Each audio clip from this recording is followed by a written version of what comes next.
His opinions haven't changed, and neither have the markets, he says. Todd Bubba Horwitz is our guest today. He's the chief market strategist over at the Adam Mesh Trading Group. Thanks so much for being back on the show.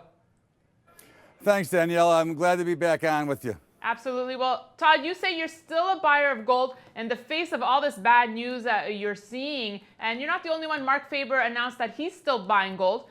So what makes you so loyal to the metal here? I just think it's the right spot to be here, Daniela. We've got a lot of issues going on throughout the world and throughout the global situation. And overall, I think that gold is a nice asset class. I think everybody should own some gold as part of their overall portfolio. So, Bubba, you note that gold should really be holding 1100 here and silver 1450. How do you see them set up technically here today?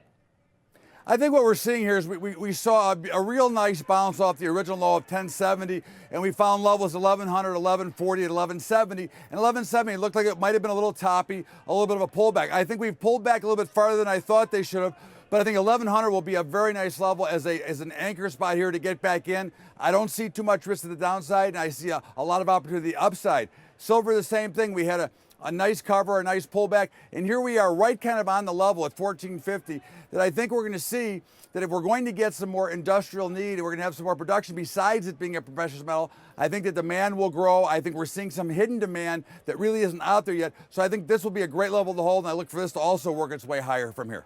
Now, you've been saying it for a long time that the Fed will not raise rates this year, but does the last FOMC make the upcoming Friday jobs number more relevant? In my opinion, the number is irrelevant. The Fed will not raise rates. I really don't care what the number is. The Fed is blowing smoke out of wherever, because at the end of the day, certainly I don't think they want to raise rates right before Christmas because they don't want to see the markets fall. They've been day trading the markets for 5 years. Why would they stop now?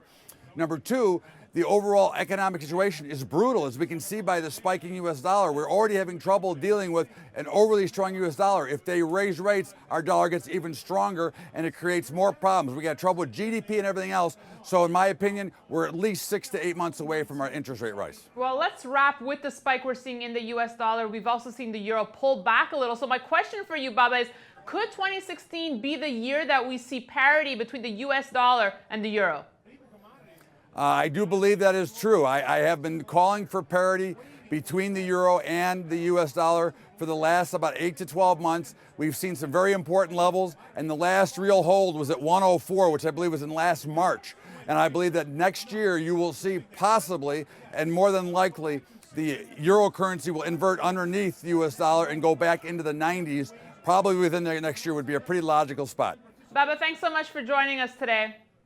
Thank you, Daniela. Great to be here. And thanks for watching today's edition of the Gold Report. We'll see you tomorrow.